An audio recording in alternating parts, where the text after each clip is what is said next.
I'd like you to visualize this scenario from two perspectives.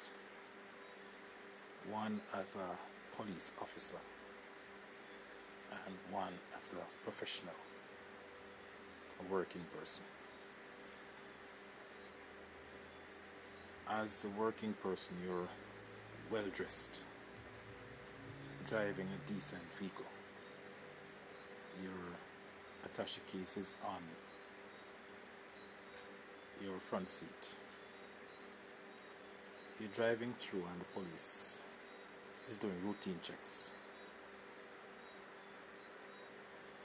He looks at you and he says, "Good morning, sir. We're conducting a routine check. I'd like to ask a few questions," or whatever it is he says. How does he approach you based on your deportment, based on your appearance? Just think about it for a while. And is it the kind of approach you expect? Now, still as a civilian, a working person, a professional, your vehicle developed some problems and you had to change out of your fine attire and put on that ordinary looking outfit to deal with the vehicle.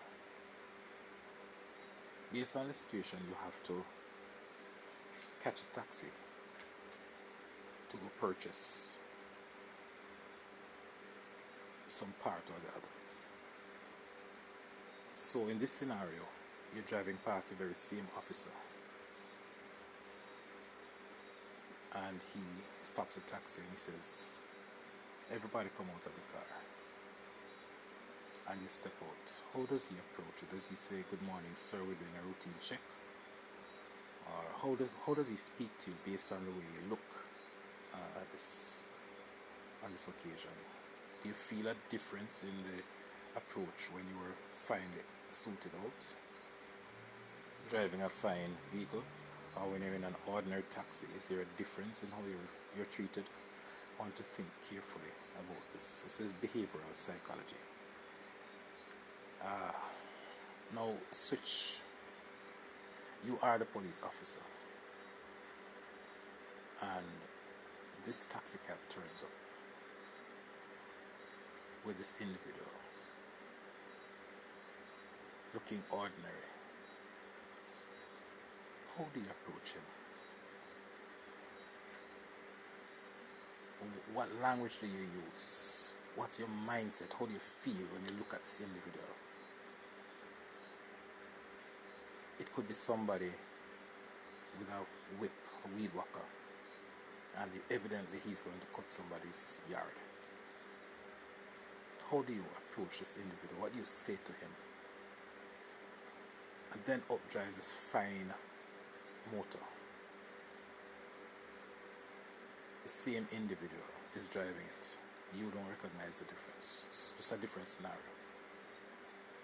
How do you speak to that individual when he drives that vehicle, finely attired, computer bag on the desk, on the front seat, and just looks really professional?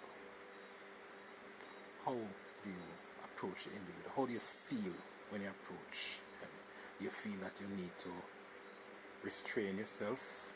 You need to be respectful? Why? Is there something about this individual as opposed to the other individual? Think about it carefully. And this is something I'd like to be spoken about at the highest level of the hierarchy of the police force. I'd like the head of the police force to have this kind of a discussion. I don't know if it is being done. Evidently, there is need for something of this nature, because what we're witnessing is a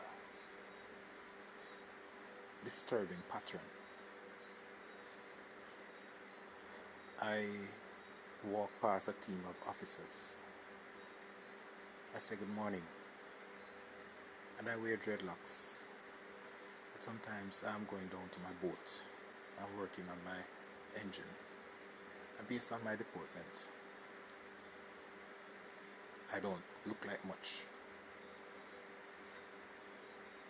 I say good morning. I don't get a response. I have to stop. I just said good morning. I said, oh, I'm sorry. No.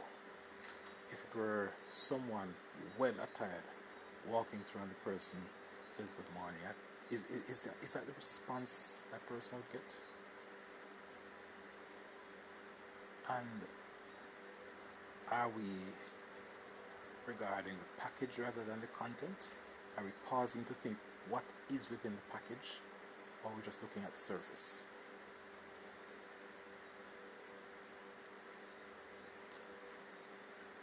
There is a breakdown in communication. And the communication sometimes is not necessarily verbal. That powerful non-verbal communication. There's a breakdown in the way people are being treated, the level of respect being shown.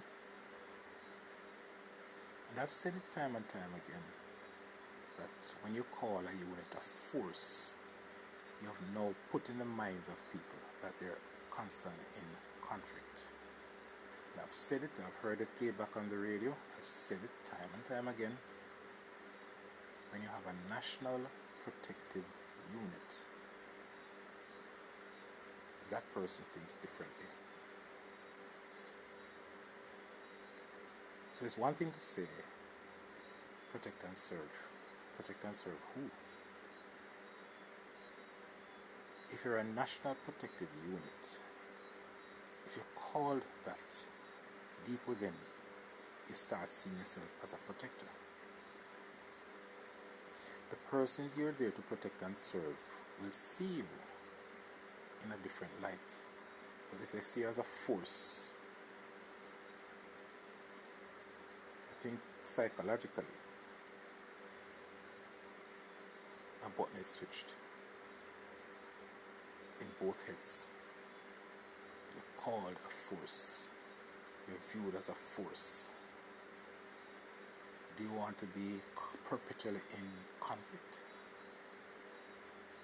If that assault rifle, that's some river, that's some regard, some cherish, if that was not in your hands, how would you approach the citizen or the group of individuals standing there? If you had no weapon on you, how would you approach individuals? Would you use psychology? Would you use an element of respect? Do you get more success by bullying, by posturing, by being aggressive? Do you get more success, a more successful outcome? Or are you more likely to get a positive response from the individuals if you come respectfully and treat them as people with dignity? My people need to be and must be treated with dignity. And I speak to every single police officer, friend or unknown. Pause for a while and consider, how do I treat the people of this nation? What are my thoughts towards them?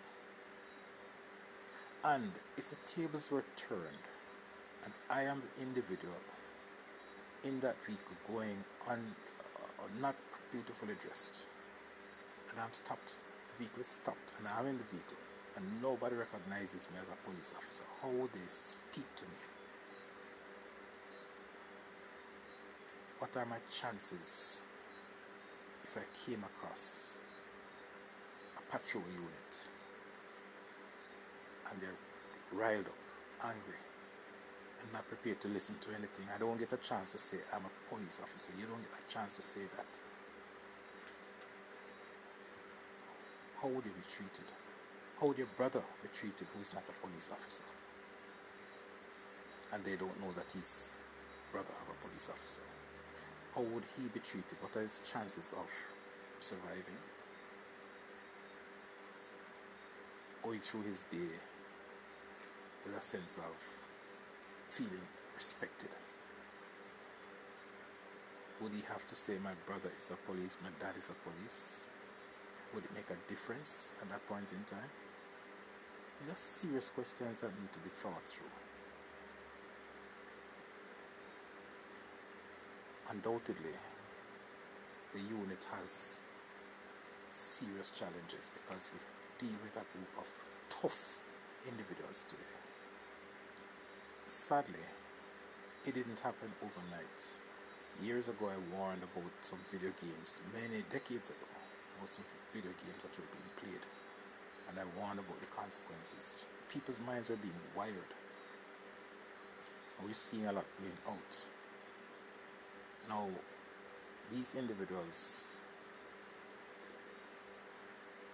resist, they put up resistance, because their minds are wired to think that they are just as tough as anybody else.